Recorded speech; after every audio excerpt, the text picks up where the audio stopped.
यहोशू 6 अध्याय उसका 6 और 7 वचन बिल्कुल ध्यान से हम लोग सुनेंगे।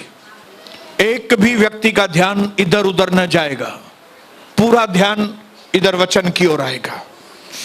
सो नून के पुत्र यहोशू ने याजकों को बुलवा कर कहा, वाचा के संदूक को उठा लो। और 7 याजक प्रभु के संदूक के आगे आगे जुबली के 7 नरसिंगे लिए चले। और फिर उसने लोगों से कहा, आगे बढ़ो, आगे बढ़कर नगर के चारों ओर घूम जाओ और हथियारबंद पुरुष प्रभु के संदूक के आगे आगे चले। हालेलुया। मेरे भाइयों बहनों, आज जो चीज परमेश्वर हमें समझाना चाहता है, वो समझाना चाहता है कि हमें दूसरे लोगों से भिन्न बनना है। बोलो, जैसे दूसरे लोग हैं मैं वैसा नहीं हूं।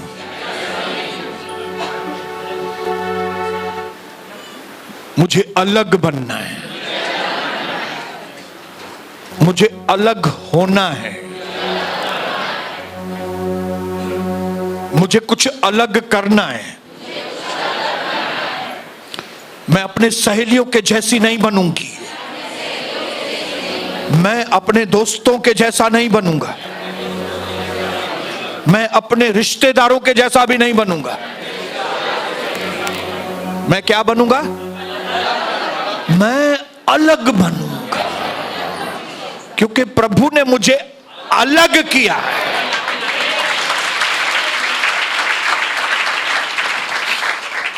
हालेलुया। हम अलग किए गए लोग हैं। हालेलुया। कई बार जब लोग मुझे चुनौती देते थे कि तुम ये चीज नहीं कर सकती, मैं उसी चीज को जाके करता था। इसका मतलब है कि कई चीजें मैंने जिंदगी में सिर्फ इसके लिए की क्योंकि किसी ने मुझे बोला था ये तुम नहीं कर सकोगे। ये पहले से ही मेरे अंदर एक अलग तरह का स्वभाव मेरे अंदर काम करता था। हालेलुया। जिस बात की कोई मुझे चुनौती दे तो मैं क्या करता था? मैं उसी चीज को जाके करता। और ये दुनिया भरी पड़ी है जो आपको चुनौतियों के ऊपर चुनौती देगी। और अगर दुनिया ऐसे लोगों से भरी है जो मुझे चुनौती के ऊपर चुनौती देगी, तो मैं भी ऐसा बन के बताऊंगा कि मेरे अंदर से यीशु प्रभु जाहिर, मेरे अंदर से सर्वशक्तिमान परमेश्वर का सामर्थ्य जाहिर हो। बोलो, मैं बहुत ही टफ व्यक्ति हूं। बोलो, अपने पड़ोसी को बताओ, मैं बहुत मजबूत व्यक्ति हूं। बोलो, मैं बहुत ही प्रेरणा से भरा हुआ व्यक्ति हूं। बोलो, मैं बड़ी सामर्थ्य से भरी हुई बहन हूं। बोलो, मेरी नजरें बहुत तेज हैं, मेरी चाल बहुत ही खतरनाक है, मेरे सामने कोई ठहर नहीं सकेगा क्योंकि यीशु मेरे अंदर वास करता है।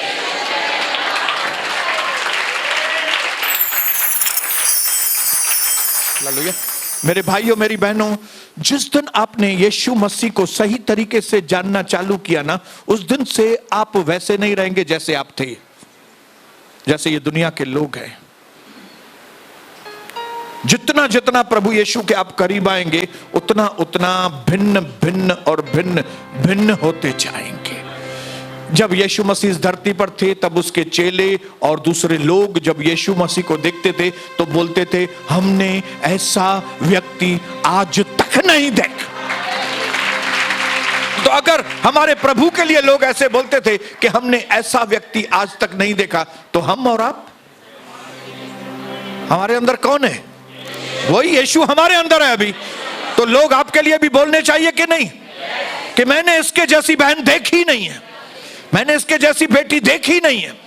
क्या तो ये बात करती है, क्या तो ये भाई की चाल है, क्या तो ये भाई का चरित्र है। हालेलुया। क्या तो ये भाई बुद्धिमान है।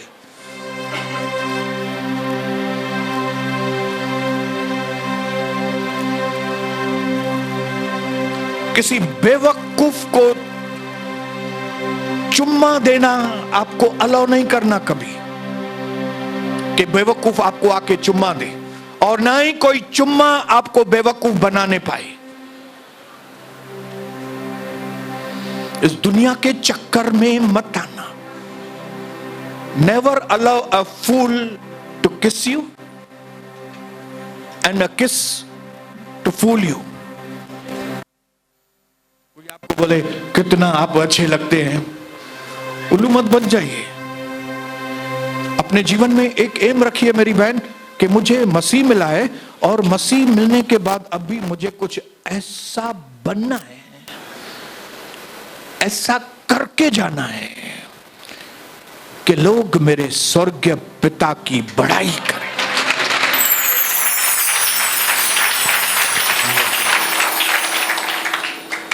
अभी जो हमने अध्याय पढ़ा, उस अध्याय में, उस वचन में एक व्यक्ति का नाम लिखा है जिसका नाम है यहोशू।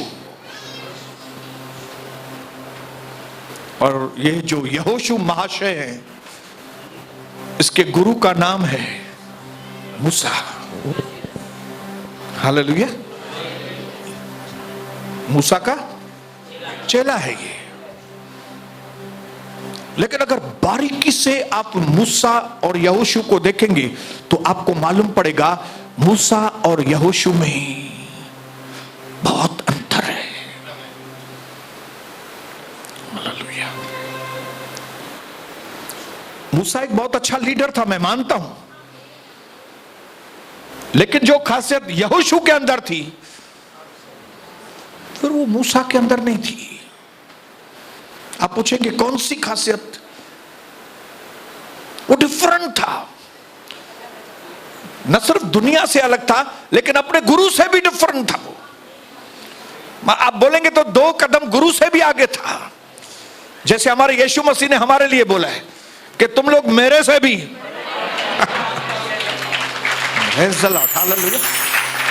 मतलब प्रभु आपको और मुझे अलाउ करेगा कि हम यीशु मसीह से भी बड़े काम करें।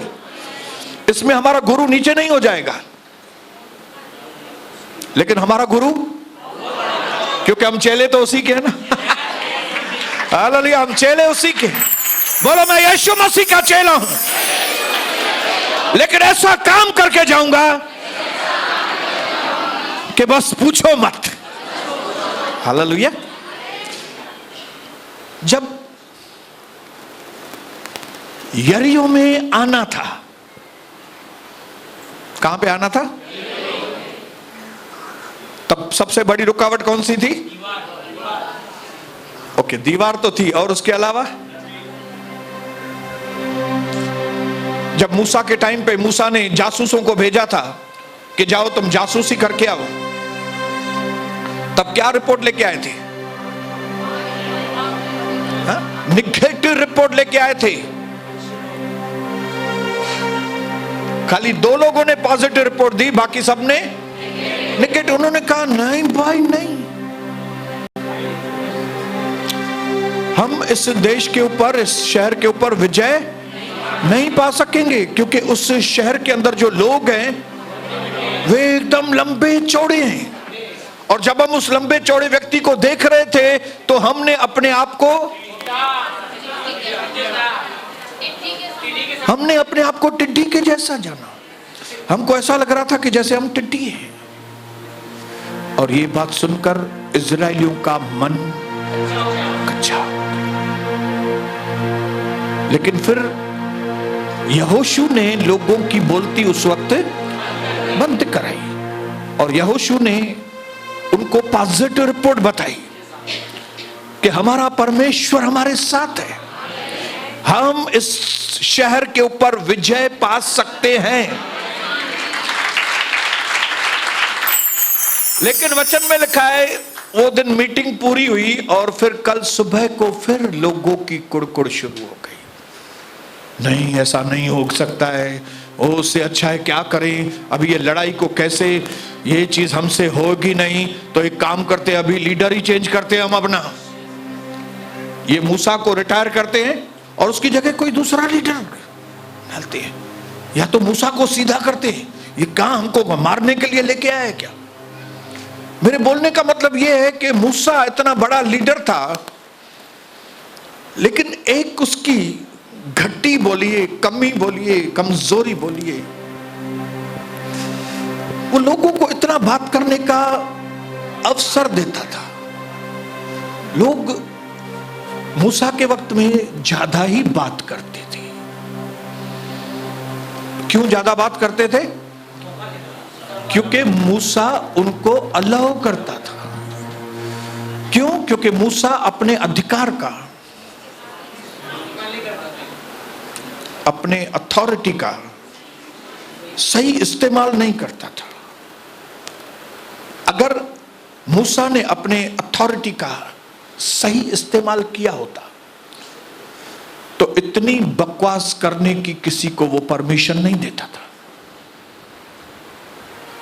चलिए, आज अगर घर के जो बड़े हैं, अगर घर के बड़े सही होते ना,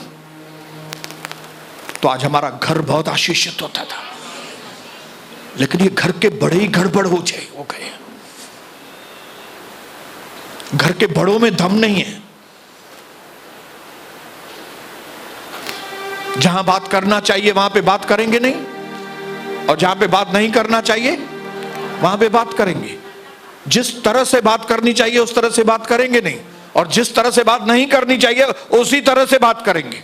और इसकी वजह से घर के अंदर शैतान ने तांडव मचा के रखा है। अगर मूसा ने अपने तरीके को सही किया होता, अगर मूसा ने अपने उस अधिकार को सही तरीके से इस्तेमाल किया होता, तो मैं समझता हूं मूसा भी उस देश में प्रवेश करता था जिस देश के लिए प्रभु ने प्रतिज्ञा की थी।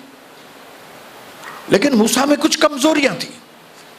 और मैं आपको सच्ची बताऊं, वक्त की बात है, कुछ साल पहले मैं खुद ऐसी हालात में से गुजरता था। जब नई नई सेवा शुरू की थी, कई सालों तक मेरे अंदर भी लोगों से बात करने की हिम्मत नहीं होती थी।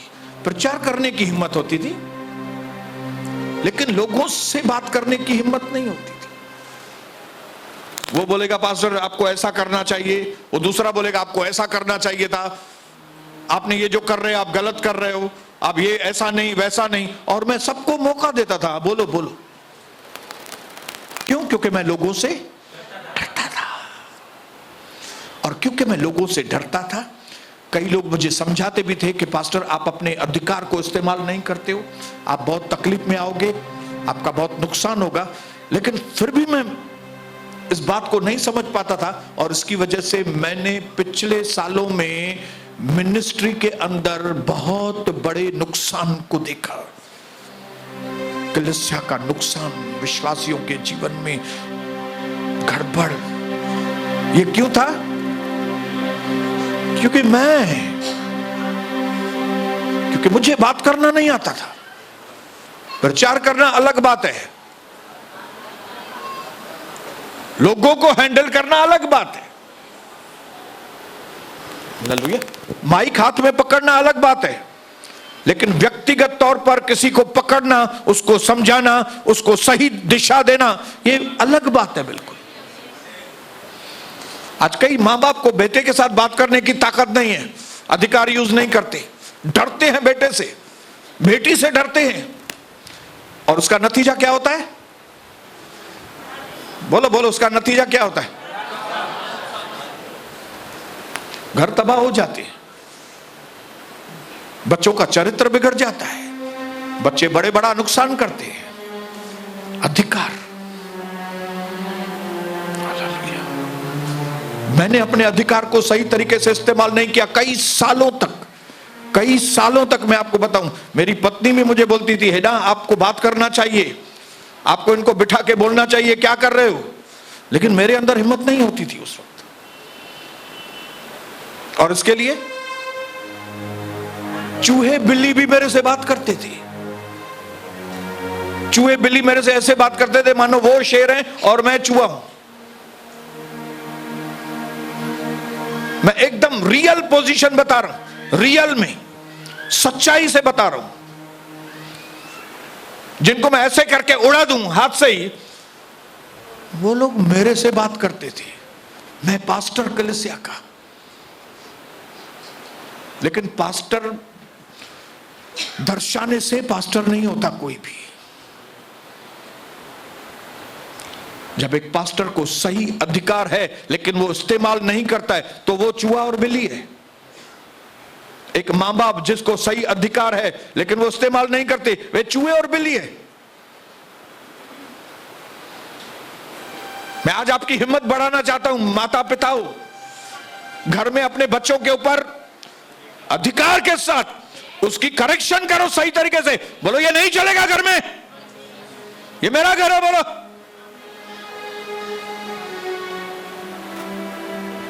ये प्रभु का घर है, इधर नहीं चलेगा ये सब बातें। और अगर ये अधिकार इस्तेमाल नहीं करेंगे, मूसा के जैसे, मूसा कितना चिड़चिड़ा हो गया, हाँ, फ्रस्ट्रेट हो गया। प्रभु ने उसको बोला, मूसा मेरे लोग जो चिल्ला रहे हैं उनको पानी चाहिए, तो तुम एक काम करना, तुम चट्टान से बात करना। तुम चट्टान को बोलोगे पानी दो तो चट्टान में से पानी आ जाएगा। लेकिन ये महाशय मूसा क्योंकि फ्रस्ट्रेट था, दिमाग खराब होना, जो पैरों ही आया और पहले तो ऐसे ही चिल्लाया हकौमनाक, ये तुम लोग ऐसा करता है, तुम ऐसा करता है, लेकिन प्रभु तुम्हारे लिए ऐसा करेगा। और लकड़ी लेके उसने 2 बार चट्टान को मारा।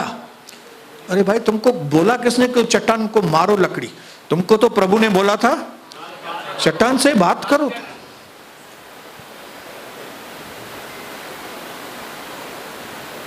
ये हालत है हमारे घरों की आज। सब बिगड़ गया, बराबर हैंडल नहीं करते। लेकिन मैं वचन के आधार पर, मेरे भाइयों, मेरी बहनों, माताओं, घर के चंगी तरह संभालो। ये अंतिम समय है, शैतान नहा धोकर, शैतान नंगा है। मैं आपको बताऊं, नंगा होके वो आपके घर में तोड़ फोड़, मार धाड़, मृत्यु, बीमारियां, ये तकलीफ, सत्यानाश कर रहा है घरों की। क्यों? उसको मालूम है ये अधिकार यूज करेंगे ही नहीं।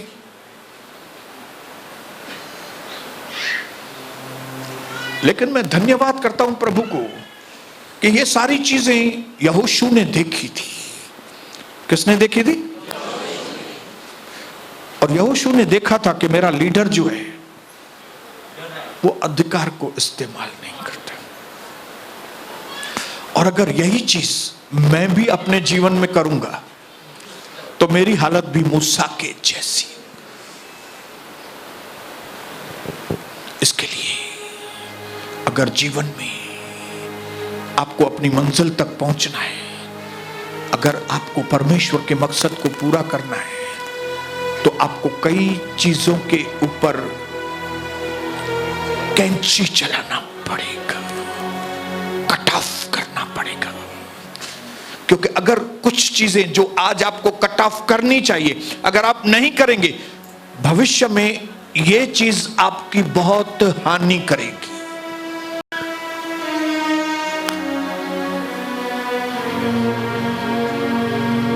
ये चिड़चिड़ापन मूसा को कभी का कट करना चाहिए था। अपना अधिकार उसको सही तरीके से इस्तेमाल करना चाहिए था। दोनों चीजें नहीं की उसने। नतीजा क्या निकला कि जो प्रभु ने प्रॉमिस किया था वो देश में वो नहीं जान, इतनी मेहनत की लेकिन वो देश में नहीं जाना पाए। आपके और मेरे साथ भी ऐसा ही होगा अगर हम वैसे करेंगे। प्रभु ने इज़राइल के बारे में बता के हमारी आंखें खोलने के लिए इज़राइल के बारे में बताता है।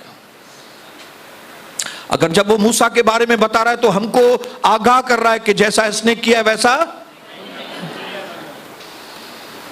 यहोशू बहुत बुद्धिमान निकला,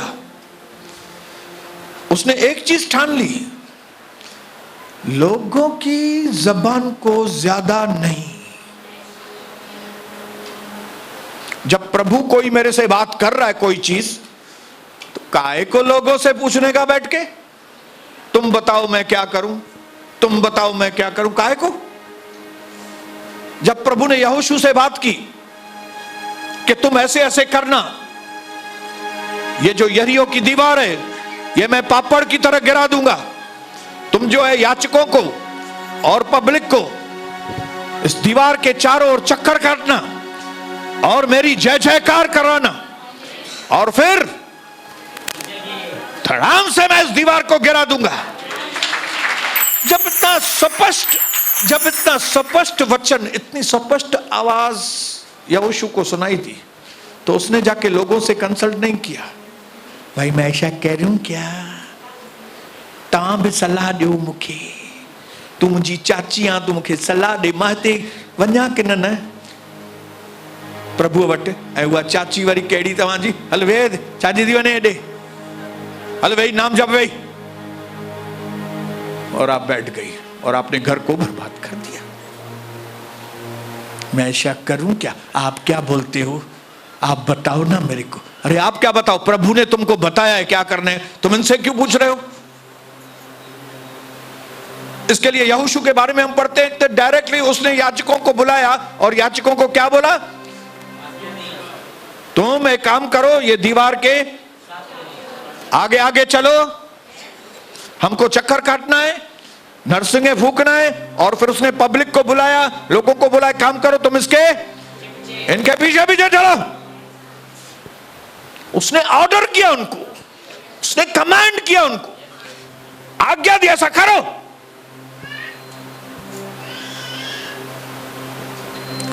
इसकी वजह से यहोशू सफल गया, मूसा सफल नहीं गया। इसका मतलब है सफलता का कई बार इस बात पर आधार रहता है कि हम लोगों को कितनी वैल्यू देते हैं। अभी मुझे नहीं मालूम बेटा आप लोगों को कितनी वैल्यू देते। ये समाज मैं छा चवंदो है, जो लोग भी ये समाज करते हैं वो जिंदगी में कभी आगे नहीं बढ़ेंगे, क्योंकि परमेश्वर को मालूम है जब कभी मैं इससे बात करूंगा ये मेरी बात सुन के मानेगा नहीं। इसके लिए इसको क्या है, समाज में ही धक्के खाने दो,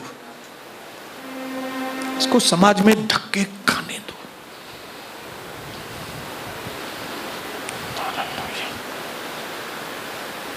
जबकि सच्चाई ये है, परमेश्वर चाहता है एक बार मैंने तुमसे बात की, एक बार मैंने तुमको पास्टर बना दिया, एक बार मैंने तुमको तुम्हारे घर का याचक बना दिया तो बात पूरी हो गई। हर एक घर के जो बड़े हैं वो उसके याचक हैं। आप घर के याचक हैं ब्रदर, आप घर के याचक हैं। लेकिन अगर याचक मुर्दार है, गया परिवार खत्म। आप घर की याचक हैं। आपको प्रभु ने बात किया, यहां पे आपको प्रभु यहां से रोशनी देता है और प्रभु की उम्मीद रहती है कि आप घर जाके सही फैसले लो, न कि किसी दूसरे से पूछो ये कहूं कि न क्यों। हालेलुया। मां पंहिंजे चाचीअ खां पुछां, मामीअ खां पुछां ये करण खपे। अरे करण खपे, हितां ॻाल्हाए ई तो प्रभु तो सां। ये प्रभु आपसे बात कर रहा है, ये चाची से पूछने वाली बात नहीं है, ये मामी से पूछने वाली बात नहीं है।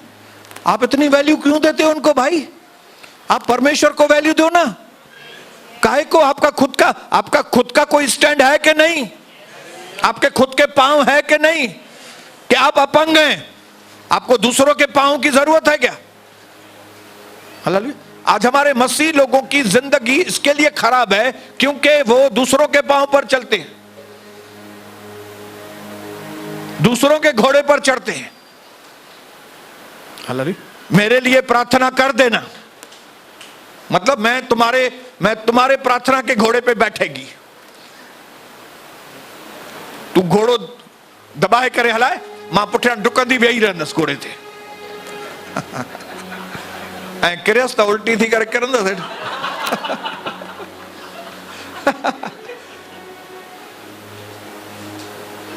मैं आज आइए, फिर तो मालूम है 3-4 महीना नहीं आएगी, 6 महीना, तो आप मेरे लिए प्रार्थना कर देना। ये मैं इमली लेके आई हूं, तुम मेरे लिए आचार बना देना और फिर बरनी भेज देना मेरे को। हालेलुया। मूर्ख लोग, कई बातें आपको आपके जीवन में इस क्षण कट ऑफ करनी पड़ेगी। आपकी सुस्ती इसी समय आपके जीवन से आपको कट ऑफ करनी पड़ेगी, नहीं तो ये सुस्ती आपके जीवन की स्पीड को बिल्कुल भविष्य में बिल्कुल रोक देगी।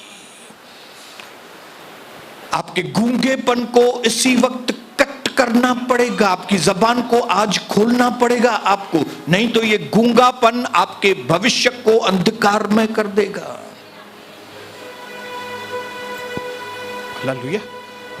आपका ये प्रेयरलेसनेस, जो आपका प्रार्थना करने में इंटरेस्ट नहीं होता, इस बात को कट करना पड़ेगा और आपको बैठ के, खड़े होके, घुटने पे आपको आज से प्रार्थना करनी पड़ेगी।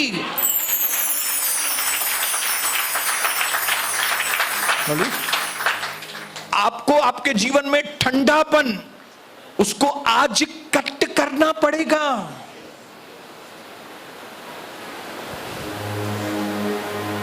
हालेलुया। आप जैसे भी हैं, प्रभु आपके द्वारा काम करेगा। आप जैसे भी है ना, कहां से भी आए हैं, क्या भी कर रहे हैं, छोटे हैं, बड़े हैं, कौन भी है, परमेश्वर आपके द्वारा महान बड़े काम करेगा। हालेलुया। आप ठिंगने हैं या लंबे हैं, आप यंग हैं या बुजुर्ग हैं, आप मराठी हैं या गुजराती हैं, आप कौन सी भी जाति के क्यों नहीं हैं, परमेश्वर ने आपको अलग किया है। आप वैसे नहीं हैं। बोलो, मैं वैसा नहीं हूं, मैं अलग हूं। मुझे अलग होना पड़ेगा, मुझे अलग होके काम करना पड़ेगा, तब परमेश्वर की विजय मैं अपने जीवन के अंदर देखूं।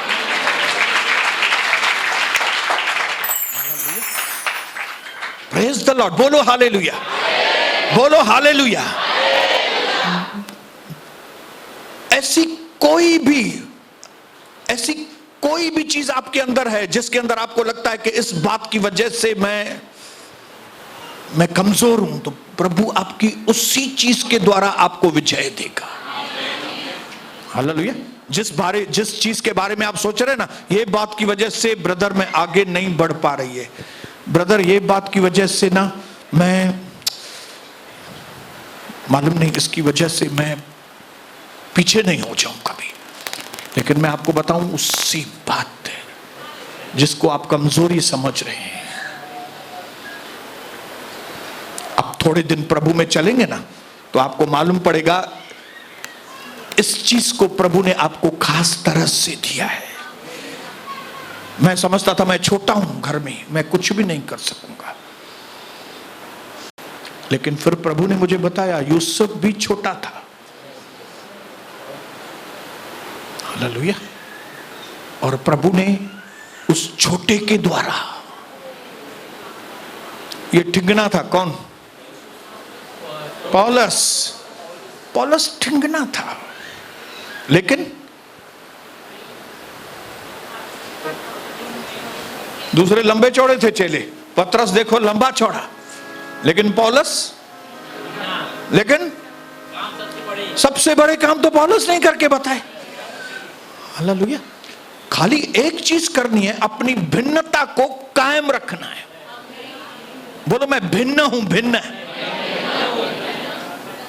और जब आप भिन्न रहेंगे ना तो जिन्न भागेंगे आपके पास दूर से। हालेलुया। एक व्यक्ति है जिसका नाम है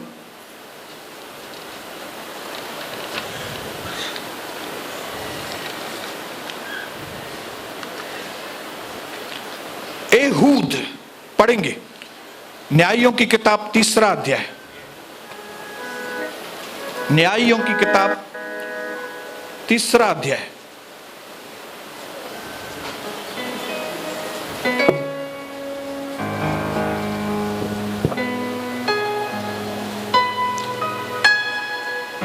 सब लोग सुन रहे हैं? पढ़ूं मैं?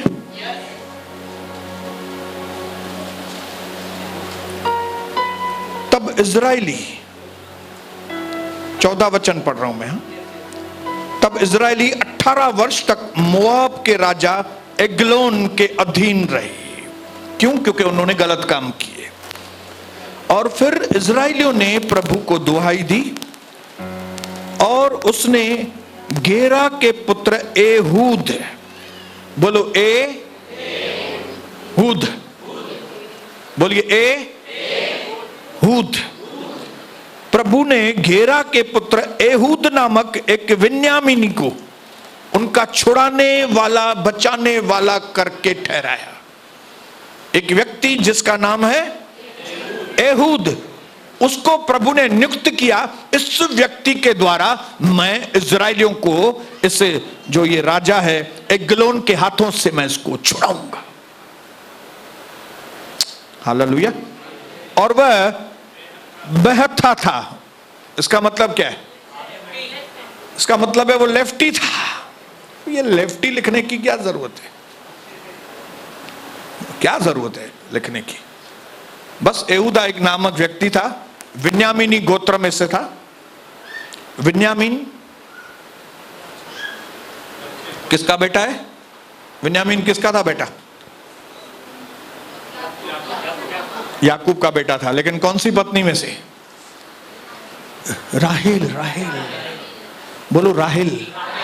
राहेल, जिसको दिमाग में एक ही चीज रहती थी, मैं अपने पति को बेटे दूं।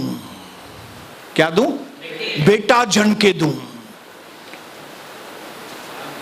मैं बेटा जन के दूंगी तो प्यार करेगा। प्यार तो वो करता था ना, लेकिन बेटे हो रहे थे, इसको हो ही नहीं रहे थे। तो ये बोलती थी नहीं, मेरे को कैसे भी करके इसको बेटे देने हैं। तो पहला बेटा हुआ था उसका क्या? यूसुफ। यस, यूसुफ। और ये दूसरा, राहेल को दूसरा बेटा हुआ। कौन? विन्यामीन, बेंजुमिन जिसको बोलते हैं, इंग्लिश में बोलते हैं बेंजुमिन। लेकिन जब ये बेटा पैदा हुआ तब उसको इतनी पीड़ा हुई राहेल को कि उसको समझ में आ गया कि ये मैं जन्म तो दूंगी, ये पैदा तो होगा, लेकिन मैं नहीं बचेगी, मैं नहीं बचने वाली है। इसके लिए उसने उसका नाम रखा था, कुछ नाम रखा था। चलो वो भी पढ़ते हैं आपको दिखाने के लिए। उत्पत्ति की किताब देखूं कौन ढूंढ के देता है।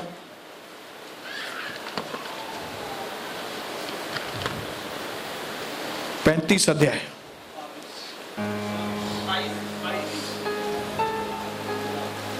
उत्पत्ति 35।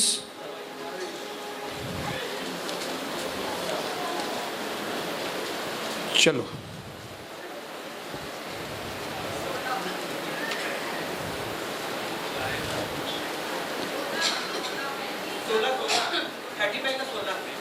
हाँ 16 से पढ़ता हूं। फिर उन्होंने बैतल से कूच किया और एप्राता थोड़ी ही दूर रह गया था कि राहेल को बच्चा जनने की पीड़ा आने लगी।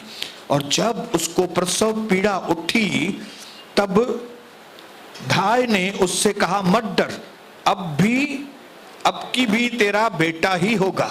और तब ऐसा हुआ कि राहेल बच्चे को जन्म के समय मर गई और प्राण निकलते निकलते उसने उस बेटे का नाम बेनानी रखा। बेनानी, बेनोनी, बेनोनी, बोलो बेनोनी, बेनोनी, जिसका अर्थ है दुख देकर जाने वाला, दुख देकर, क्योंकि उसको बहुत पीड़ा हुई और उसने अपने पीड़ा के अनुसार बेटे का नाम रख दिया। इसका नाम होगा बेनोनी, मतलब दुख देने वाला। पर उसके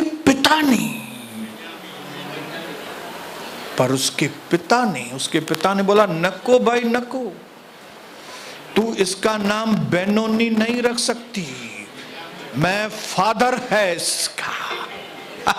हालेलुया, मैं बाप है, मुझे जिंदगी भर दुख में नहीं जीना है कि मैं जब कभी इसको बेनोनी को देखूं तो मुझे हमेशा पत्नी की याद आए। पत्नी मर गई, बेचारी पीड़ा में थी, क्या करूं मैं, जब भी बेनोनी को देखूं तो पत्नी याद आए कि वो मर रही है, वो पीड़ा कर।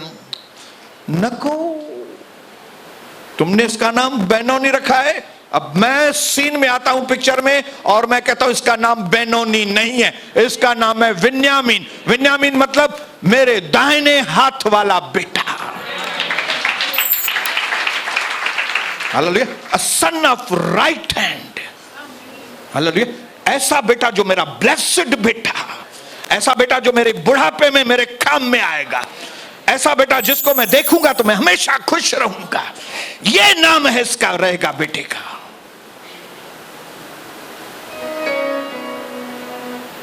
कितने लोग चाहते हैं कि हमारा बाप जो हमको नाम दे वही हमको नाम चाहिए। आप चाहते हैं? हालेलुया, आपका बाप आपको क्या कह के पुकारना चाहता है मालूम है? आपका बाप आपको इज़राइल करके पुकारना चाहिए।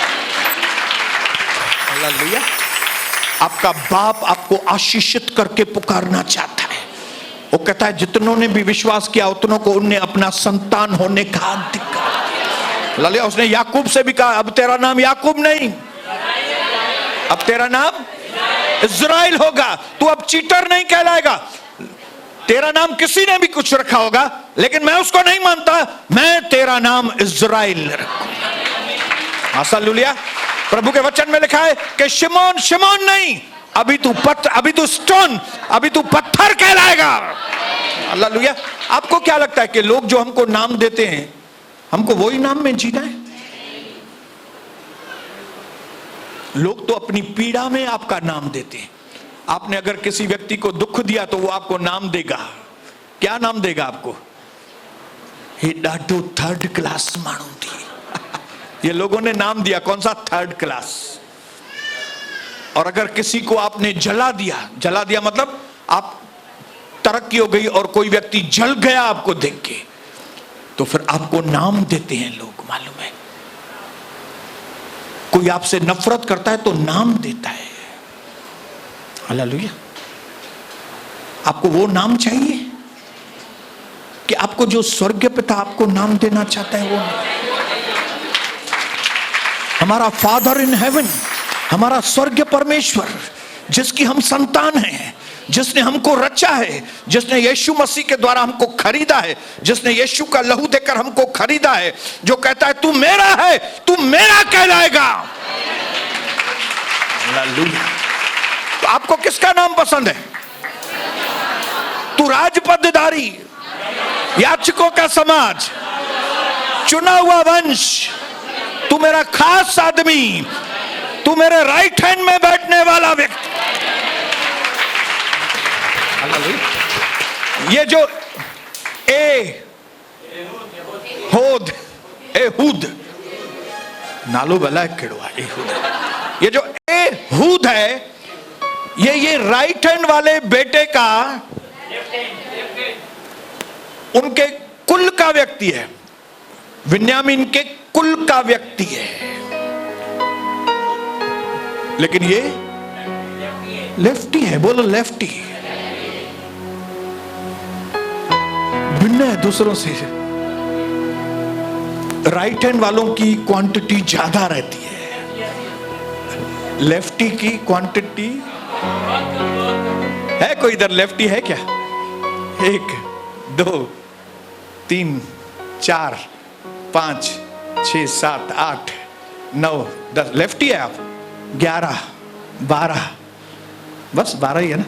चलो 13, चलो 14। अभी 250 में से 13 14 खाली लेफ्टी है। बाकी कितने हुए? 230 235 लोग।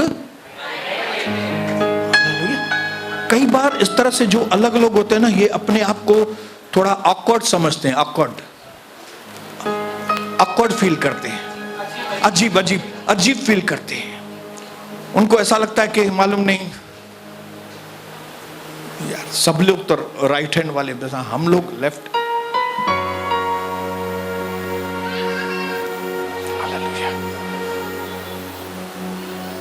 लेकिन मैं आपको बताऊं, जिस परमेश्वर ने राइट हैंड वालों को चुना है, उसी परमेश्वर ने लेफ्ट हैंड वालों को भी चुना।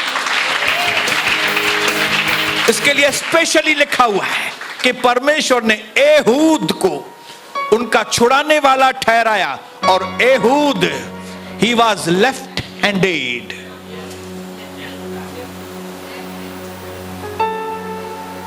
भिन्न, और मैं विश्वास करता हूं हम सब भिन्न हैं। जैसे वो लोग हैं बाहर, हम वैसे नहीं हैं। हम भले थोड़े हैं लेकिन भिन्न हैं। वो बहुत ज्यादा है दुनिया में, हम थोड़े हैं। लेफ्टी थोड़े हैं, हम मसीह लोग थोड़े हैं, लेकिन भिन्न है, भिन्न। ये भिन्न लोगों की ना 3 सीजन होती है। ये भिन्न लोग पहले अपने आप को बहुत ऑकवर्ड फील करते हैं। हम मसीह में आए गए, मालूम नहीं क्या होगा हमारा, समझ में नहीं आ रहा है। लेकिन ये सीजन अगर वो सही तरीके से प्रभु में चलते हैं तो ये सीजन पूरा होता है। उसके बाद यही जो भिन्नपन है ये अभिषेक में बदल जाता है। हालेलुया। और जब वो अभिषेक में चलते हैं दूसरी सीजन में, उसके बाद उनकी तीसरी सीजन आती है जब वो बहुत फलवंत हो जाते हैं इस भिन्नता की वजह से। हालेलुया। अब ये जो लेफ्टी था ना, ये लेफ्टी आदमी, इसने एक तलवार बनाई, एकदम खतरनाक तलवार। और इजराइली लोगों ने कहा कि हम ये जो राजा है, खोलेंगे जजेस 3 अध्याय,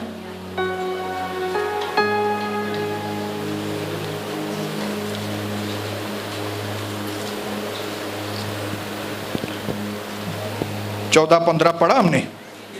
हालेलुया। अभी आगे पढ़ता हूं मैं। हाँ, 16 से। एहूद ने हाथ भर लंबी एक 2धारी तलवार बनाई। ये कौन एहूद? बोलो लेफ्टी। लेफ्टी मतलब ऑकवर्ड फील करने वाला, ऑकवर्ड। अरे ये आदमी कलिसिया में जाता है, अरे ए हालेलुया वाला इधर आओ, और फिर लोग ऑकवर्ड फील करते हैं, मेरे को हालेलुया वाला बोलते हैं। अरे इधर आ, तूने धर्म चेंज किया है क्या? इधर आ। ऑकवर्ड फील करते हैं। ए लेफ्टी इधर आओ, लेफ्टी। एहूद ने हाथ पर एक लंबी एक 2धारी तलवार बनाई और उसको अपने वस्त्र के नीचे दाहिनी जांघ पर लटका दिया। समझो ये लेफ्टी, ये दाहिनी जांघ के इधर तलवार लटका लिया। और तब उस भेंट को मोआब के राजा एग्लोन के पास, जो बड़ा मोटा पुरुष था, ले गया। वो मोटा राजा के पास, मोटा बाबा, उसके पास गया मिलने के लिए। क्या देने के लिए? एक गिफ्ट देने के लिए। गिफ्ट देने के लिए, बोलो। जब वह भेंट दे चुका तब भेंट के लाने वाले को विदा किया, परंतु वह स्वयं गिलगाल के निकट खुदी हुई मूर्तों के पास लौट आया और एग्लोन के पास संदेश भेजा, हे राजा, मुझे तुझसे एक भेद की बात कहनी है। उसने गिफ्ट दिया राजा को, वापस गया, लेकिन वापस जाने के बाद फिर वापस आया और उसने मैसेज भेजा एग्लोन को, राजा मुझे कुछ सीक्रेट बात आपको बतानी है। मैं इजराइलियों की ओर से आया हूं, मैंने आपको गिफ्ट भी दी है, अभी मुझे 1-2 मिनट आपको गुप्त बात बतानी है। राजा ने कहा थोड़ी देर के लिए बाहर जाओ। उसने अपने लोगों को कहा तुम लोग क्या करो, थोड़ी देर के लिए बाहर जाओ। जब जितने लोग उसके साथ उपस्थित थे वे सब बाहर चले गए, तब एहूद उसके पास गया और राजा अपनी एक हवादार अटारी पे अकेला बैठा था। एहूद ने कहा परमेश्वर की ओर से मुझे तुझसे एक बात कहनी है। और तब गद्दी से उठा, अपने सिंहासन से उठा। इतने में एहूद ने अपना बायां हाथ बढ़ाकर अपनी दाहिनी जांघ पर से तलवार खींचकर उसकी तोंड में घुसेड़ दी और फल के पीछे मूठ भी बैठ गई और फल चर्बी में धंसा रहा, क्योंकि उसने तलवार को उसकी तोंद में से न निकाला और वह उसके आर पार निकल गई। उसने कहा राजा मुझे आपसे बात करनी है, प्रभु ने आपके लिए एक संदेशा भेजा है। और वो एग्लोन का राजा मोटूराम वो उठ के उसके पास आया। जैसे ही वो उसके पास आया, तलवार कहां पड़ी थी? अभी अगर वो राइट हैंड वाला होता, अगर एहूद राइट हैंड वाला होता तो तलवार को कैसे निकालता था? ऐसे करके निकालता था और फिर ऐसे करके मारता था, अगर राइट हैंड वाला होता था। लेकिन ये राइट हैंड वाला नहीं था, ये लेफ्ट हैंड वाला था। इसके लिए ये काम जो है ना, ये लेफ्ट हैंड वाले के लिए बहुत आसान हो गया। उसने क्या किया?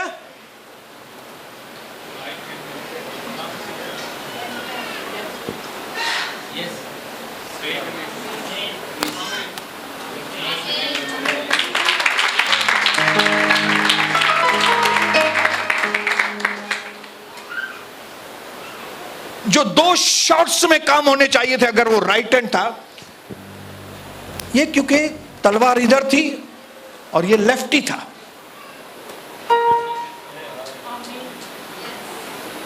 समझ रहे हैं बात को? 2 शॉट नहीं, एक ही शॉट में न सिर्फ काम हुआ, लेकिन ऐसे लोगों को स्पेशल अभिषेक होता है। इस लेफ्टी को भी स्पेशल अभिषेक था।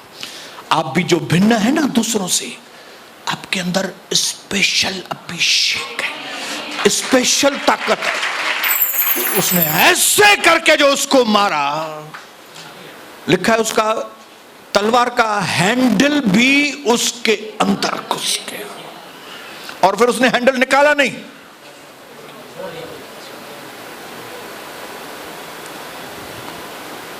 उसके बाद पढ़ेंगे ये उसको मार के बाहर निकल आया।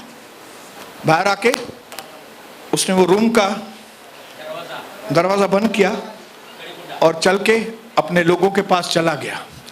फिर बाद में सिपाही आए, उन्होंने समझा अंदर राजा साहब आराम कर रहे हैं, बाहर बंद है। उन्होंने ठक ठक किया, नहीं खोला। फिर बोले नहीं, अभी हमको उसको डिस्टर्ब नहीं करना है, वो आराम करे। लेकिन जब टाइम बहुत ज्यादा हो गया, बोले अभी तक ये बाहर नहीं आ रहा है, ठक ठक ठक ठक ठक नहीं, दरवाजा तोड़ा और बाद में मालूम पड़ा कि ये तो अंदर, और ये जिसने मारा है वो तो अपने लोगों के पास पहुंच गया। जिस व्यक्ति ने बांध के रखा था इजराइलियों को, वो और किसी व्यक्ति के द्वारा नहीं, लेफ्टी के द्वारा मारा गया। आपको मालूम है हमारा दुश्मन किसके हाथों से मारने वाला है? आपके जो घर के दुश्मन है, शैतानी दुष्ट आत्मा है, वो किसके हाथों से मरने वाले? हम लेफ्टी लोगों के हाथ से। हम जो भिन्न है दूसरों से, हम वैसे नहीं है दुनिया के लोग, हम अलग हैं। हम जैसे लेफ्टी अलग है ना, हम अलग हैं। हम जैसे वो करते वैसे हम लोग नहीं करते, हम भिन्न हैं। और परमेश्वर किन लोगों के द्वारा काम करेगा? जो भिन्न हैं। बोलो, जो भिन्न हैं, जिन्होंने संसार छोड़ा है, उनके द्वारा ही परमेश्वर काम करेगा। 32,000 में से नहीं, सिर्फ 300 लोगों के द्वारा काम करेगा। और अगर आप हैं वो 300 लोगों में से एक, तो जरा हालेलुया बोलेंगे जोर से। मेरे भाइयों बहनों, ये वक्त है कि जब आपको मैंने सच्चाई बताई है कि आप लेफ्टी लोग हैं, मैं लेफ्टी हूं, फिजिकली नहीं, शारीरिक तौर पर लेफ्टी नहीं हूं मैं। लेफ्टी मतलब डिफरेंट है। 250 लोगों में से खाली 12-13 लोग, करोड़ों के लोगों में से सिर्फ चंद लोग। ये सकरा मार्ग है यीशु मसीह का। बहुत कम लोग इसमें से प्रवेश करेंगे, और वो कम लोग और कोई नहीं, आप और हम हैं। हालेलुया, मैं और आप हैं। हालेलुया। मेरे भाइयों बहनों, इन चीजों की रोशनी, इन चीजों की प्रकाश अगर आपको चाहिए तो वो प्रभु यीशु के चरणों की जगह।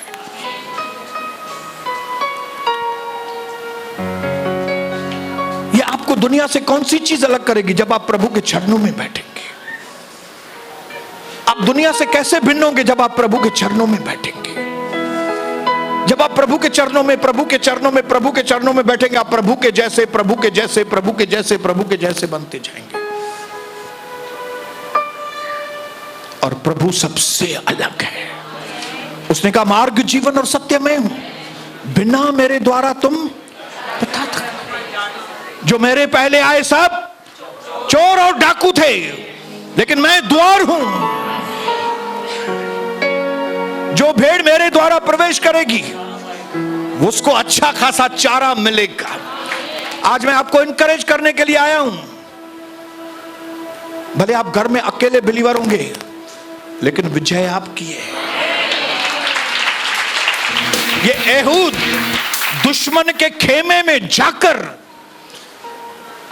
दुश्मनों के लीडर को खत्म करके बाहर निकल आया, लेकिन किसी ने उसको कुछ भी नहीं आई, कोई उसकी हानि कर ही नहीं सका। तो आपकी कौन हानि करेगा भाई? लेकिन खाली क्या चीज चाहिए? अरे हिम्मत चाहिए, हिम्मत। उसने तलवार बनाई, वचन की तैयारी की, 2 धारी तलवार, ऐसा लिखा है 2 धारी तलवार। उसने ऐसा रखा और फिर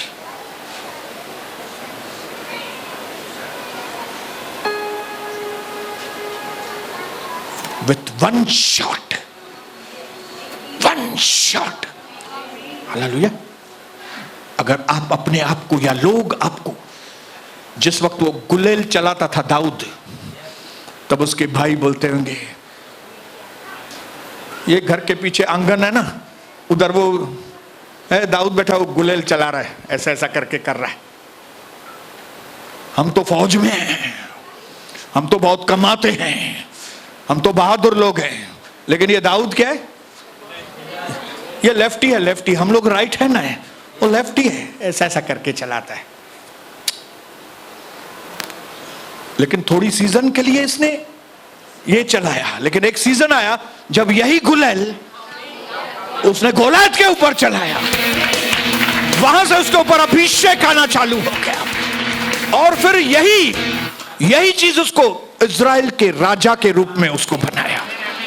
मैं आज आपको भविष्य बताना चाहता हूं आपका। अगर आप में हिम्मत है ना, तो 2 धारी तलवार बनाओ, ये बनाओ। ये वचन अपने अंदर लगाओ, और फिर देखो आपका दुश्मन कैसे आपके हाथों से कैसे खत्म होता है। लेकिन ये सारी चीजें करने के लिए आपको हिम्मत चाहिए, हिम्मत। आज मैं बहुत खुश हूं। आज मुझे समझ में आया यीशु मसीह है और वो प्रार्थनाओं का जवाब देता है। आज मेरा कटोरा उमड़ रहा है। मालूम नहीं क्या किया है प्रभु ने कि मैं होश में नहीं हूं। आज मेरे जीवन में आज बहुत बड़ा काम हुआ है और उसमें सारा मान, महिमा, गौरव, आदर सब प्रभु को है। और ये मेरी प्रार्थना है कि जिस तरह से मेरे कटोरे को प्रभु ने उमड़ने दिया है, यहां बैठे हुए मेरे भाइयों और बहनों के जीवन के कटोरों को भी प्रभु उमड़ने दे। बस अलग हो जाओ, भिन्न बनो। जैसे दुनिया करती है वैसा नहीं। दुनिया पाप में गिरी हुई है, आप पाप में से बाहर निकल आओ। ये दुनिया के तौर तरीके, दुनिया के लोगों के लिए, हम उन तौर तरीकों में से आज बाहर निकल आए, हम भिन्न बन जाएं। ये थोड़े दिनों के लिए आपको भिन्नता में तकलीफ होगी, ऑकवर्ड लगेगा आपको, लेकिन यही भिन्नता आपका अभिषेक बन जाएगा और यही भिन्नता आपको फलवंत करेगी, आपका भविष्य उज्जवल कर देगी। इस भिन्नता में हम और आगे बढ़ते जाएं, यीशु प्रभु के नाम से, आमीन।